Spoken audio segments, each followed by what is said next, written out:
আজকে লাল কুমড়োর ওই যে ডগাগুলো হয়, তো সেই লাল কুমড়োর ডগা দিয়ে একটা রেসিপি বানাবো। তো এই রেসিপিটা যদি কারো শেখার ইচ্ছা থাকে তাহলে অবশ্যই ভিডিওটা প্রথম থেকে লাস্ট অবধি ভালোভাবে দেখবেন, তাহলে দেখবেন একটু নতুনত্ব লাগবে। আর এই রেসিপিটা সবাই অবশ্যই জানে না, অনেকে ভাববে যে কীভাবে রান্না করব।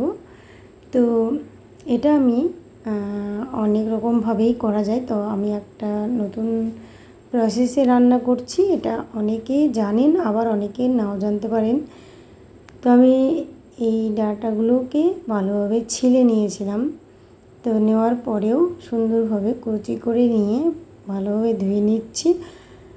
আর এটা ধুয়ে নিচ্ছি, যদি কোনো রকম নোংরা থাকে তো সেগুলো পরিষ্কার হয়ে যাবে, তাই ভালোভাবে ধুয়ে আমি এটাকে তুলে নিচ্ছি। নেওয়ার পরে এবার ওভেনে একটা কড়াই দেব, যে পাত্রে রান্না করা হবে ঠিক তেমন একটা পাত্র দিতে হবে।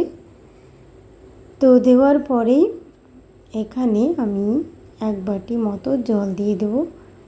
তো এটা কিভাবে রান্না করছি অবশ্যই দেখবেন, আর আপনারাও ট্রাই করবেন, দেখবেন খুব সুন্দর লাগবে।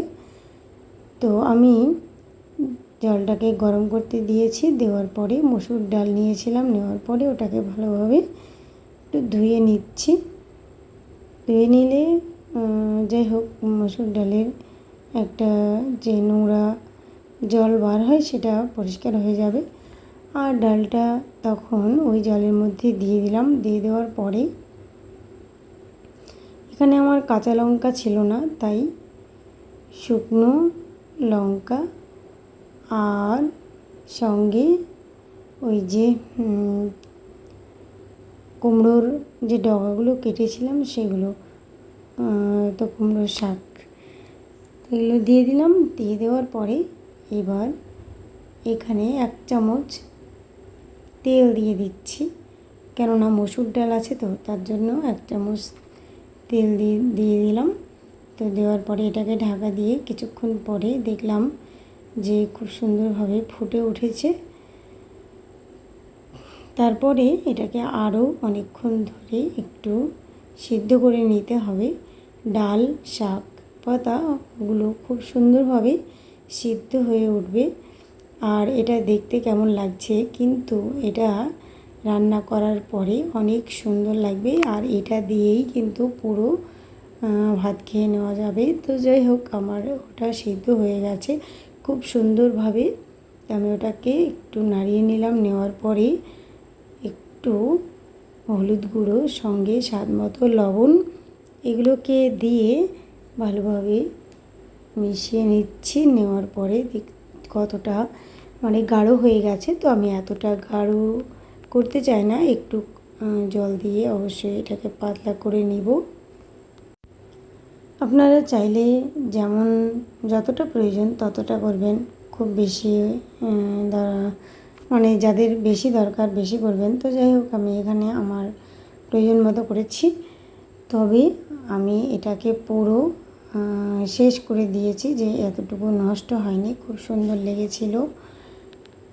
আর এটা অনেকেই অবাক হবেন যে শাক দিয়ে আবার কুমড়োর লতা, সে আবার কেমন।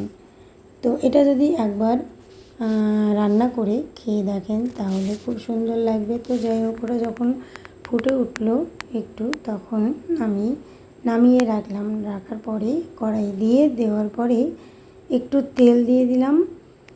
তেলের সঙ্গে আমি এখানে রসুন থেতো করে দিয়েছি, আর কিছু আমি দিলাম না, কিন্তু পেঁয়াজ বা কাঁচা লঙ্কা তো আমি ওখানে দিয়েছিলাম, আর সঙ্গে সব কিছু দেওয়া আছে। তারপরে আমি এখানে শুধুমাত্র রসুন দিচ্ছি। তো রসুনটাকে একটু লাল লাল করে ভেজে নেব। তো রসুনের ফ্লেভারটা চলে এসেছে। এবার আমি ওই যে নামিয়ে রাখা সবজিটা বা তরকারি, যেটা আমি এর মধ্যে ঢেলে দেব। দেওয়ার পরে আবারও কিছুক্ষণ নাড়াচাড়া করে নিয়ে এটাকে নামিয়ে ফেলতে হবে। আর গরম গরম ভাতের সঙ্গে এই রেসিপিটা অপূর্ব লেগেছে। আমি নিজে খেয়েছি বলে আপনাদের কাছে শেয়ার করলাম। আপনারাও পারলে এরমভাবে কচি ডগা দিয়ে, কুমড়োর লতার কচি ডগা দিয়ে এই রেসিপিটা বানিয়ে খেতে পারেন, দেখবেন অসাধারণ লাগবে। তো তো আমার ভিডিওটি প্রথম থেকে লাস্ট অবধি দেখলেন, তার জন্য অনেক অনেক অনেক ধন্যবাদ। ভালো থাকবেন, সুস্থ থাকবেন, এই বলে আজকে ভিডিওটা শেষ করছি। ধন্যবাদ।